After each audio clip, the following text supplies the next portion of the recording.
Halo, selamat datang di channel ini. Kali ini Mimin akan mempersembahkan sebuah cerita yang populer di era 90-an, namun dikemas dengan gaya baru dan yang pasti dengan gaya kekinian. Sebelum masuk ke alur cerita, jangan lupa subscribe, like, dan komen ya, biar Mimin makin semangat. Nggak perlu berlama-lama lagi, langsung aja kita sikat. Balada Petruk dan Gareng dalam episode Memburu Penjahat Hipnotis. Cerita berawal saat Bagong berjalan sambil menangis sedih. Entah apa yang membuatnya sedih. Mungkin rasa lelah menghadapi dunia. Atau mungkin karena janji manis yang malah bikin hati teriris. Hanya waktu yang bisa menjawab semua itu. Reng, itu bukannya si Bagong, kata Petruk. Iye, kenapa dia nangis tuh, Truk? Tanya Gareng. Petruk dan Gareng segera menghampiri Bagong yang terlihat sedih dan menanyakan apa gerangan yang membuat Bagong menangis.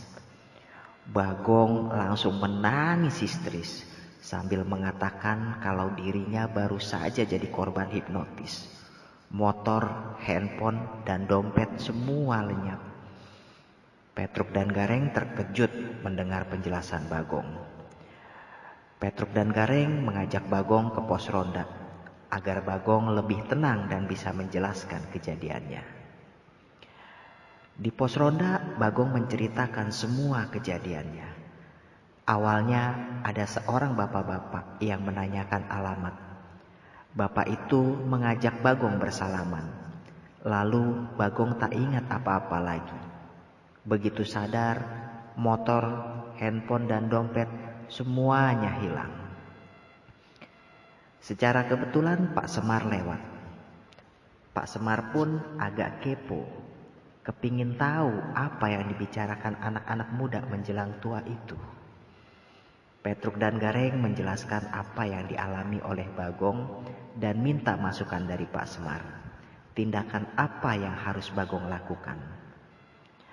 Pak Semar belum bisa memberikan saran yang bagus.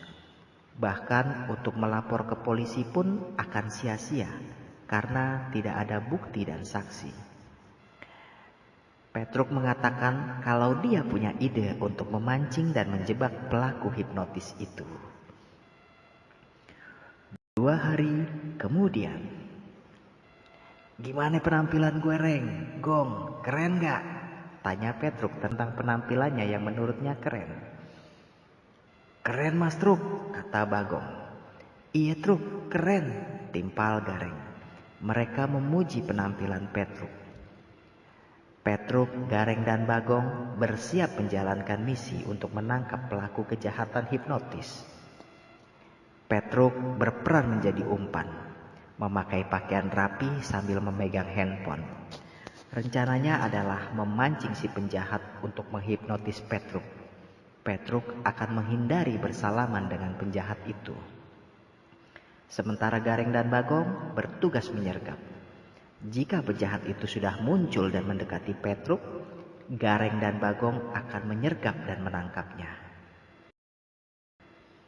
Petruk pura-pura menelpon supaya terlihat keren, beken, dan paten, mirip Tom Holland di film Spider-Man. Tiba-tiba, plok. Tanpa sadar bahu Petruk ditepuk dari belakang oleh seorang pria. Ternyata pria itu si penjahat hipnotis. Petruk pun terkena hipnotis olehnya.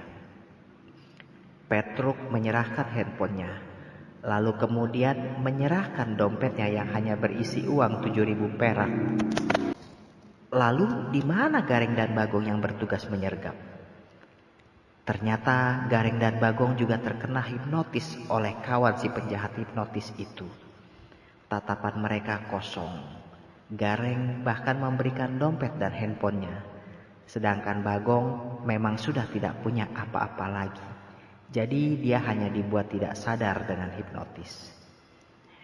Niat hati ingin nangkep penjahat, malah mereka yang jadi korban.